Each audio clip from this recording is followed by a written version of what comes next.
Mickey Finn, Part 12. Carla's evening meeting with Lucy had not yielded much.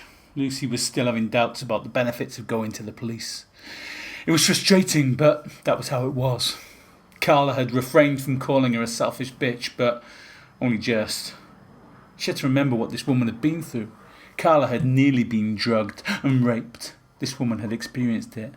And no matter how close Carla had been, she just couldn't imagine what that was like. The problem was Lucy needed time, but that time might lead to there being another Lucy, another Molly. After their coffee, Carla stayed where she was.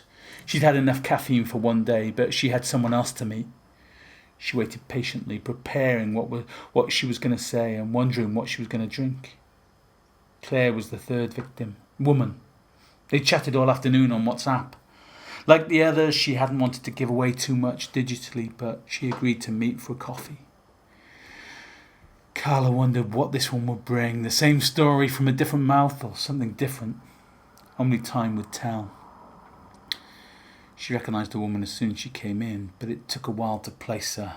It was the cleaner at the club, the angry woman from the other day. How on earth could she still work there if she'd been a victim of the owner's brother?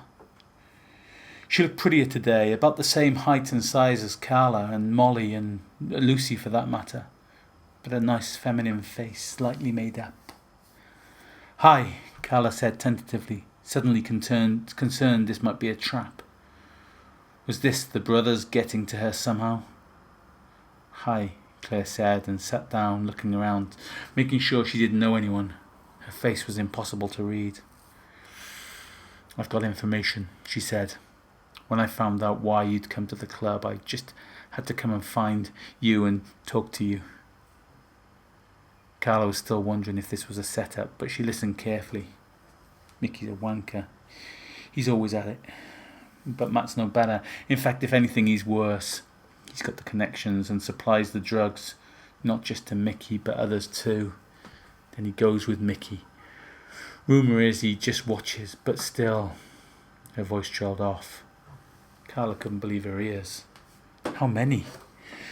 Claire shrugged, but it was a shrug that told Carla that it was more than the two that she knew about.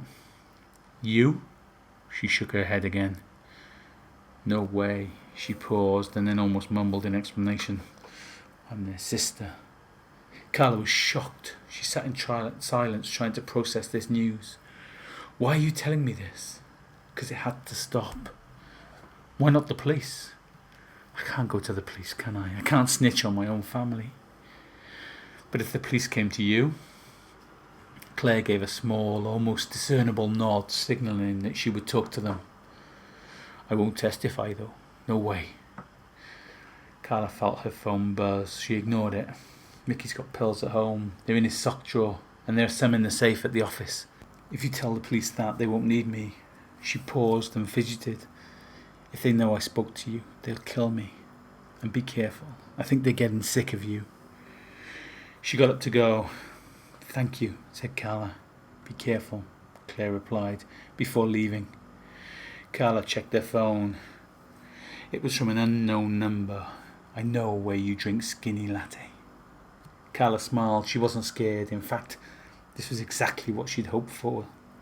She shut off a reply and put her phone back in her bag. She had a plan. She was going to have to be cruel to be kind, but it was time to act.